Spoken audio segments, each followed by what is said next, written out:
Depressão infantil, ansiedade infantil é uma realidade. Existe, é uma doença que também afeta crianças e adolescentes, tá? E isso não é frescura, isso não é uma invenção.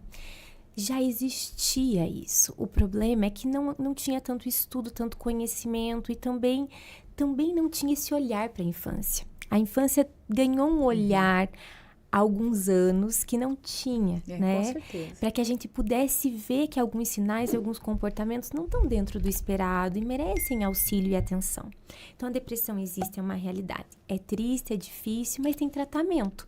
Assim como a depressão na vida adulta tem tratamento, na infância também. E quanto antes a gente conseguir identificar os sinais e estar fazendo a intervenção, menos sofrimento essa criança vai ter. Né? Então, o que a gente precisa observar e por que da depressão?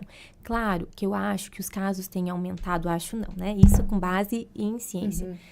A nossa vida mudou, o nosso ritmo de vida mudou. A gente está em um mundo muito mais acelerado, conectado e exigente. Até exigente em performance, no teu sucesso, no quanto você tem que crescer. As redes sociais trouxeram uma comparação cruel com o mundo.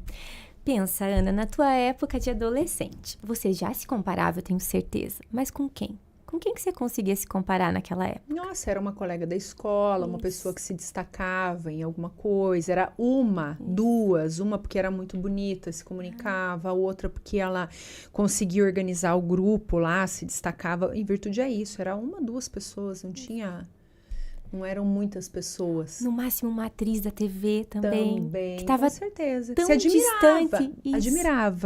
Admirava. Estava muito distante de você. Sim.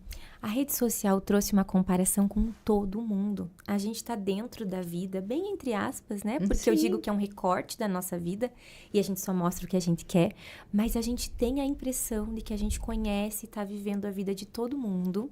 E essa comparação é muito cruel. Gera tristeza, gera ansiedade. Então, esse mundo hiperconectado, super agitado e muito exigente fez, sim, com que as coisas piorassem e se agravassem na infância.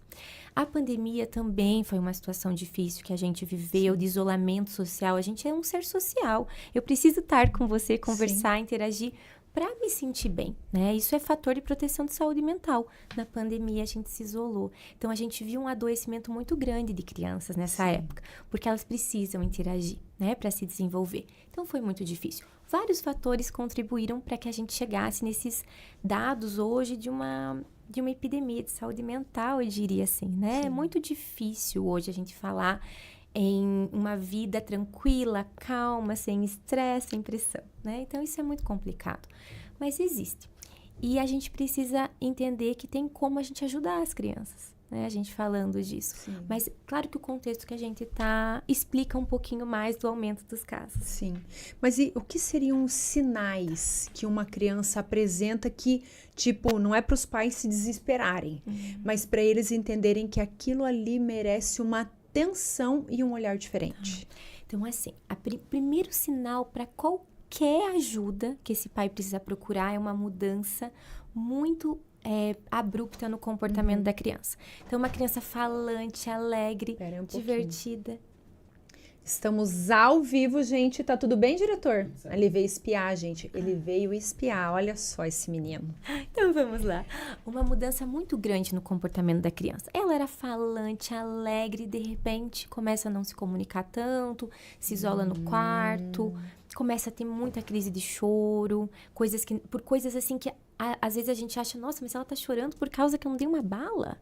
Entende? Tipo, não condiz. Não condiz com aquela situação. Então, muito sensível. Uma criança que ia super bem na escola, tirava notas boas, gostava de estudar. De repente, as notas estão caindo, o desempenho já não é o mesmo, né? Essa criança não tá nem querendo ir para a escola, às vezes, já tá muito cansada. Uma criança que tá muito cansada e ela fala, não topa sair. Adorava jogar bola, adorava o balé, não quer mais ir para essas atividades.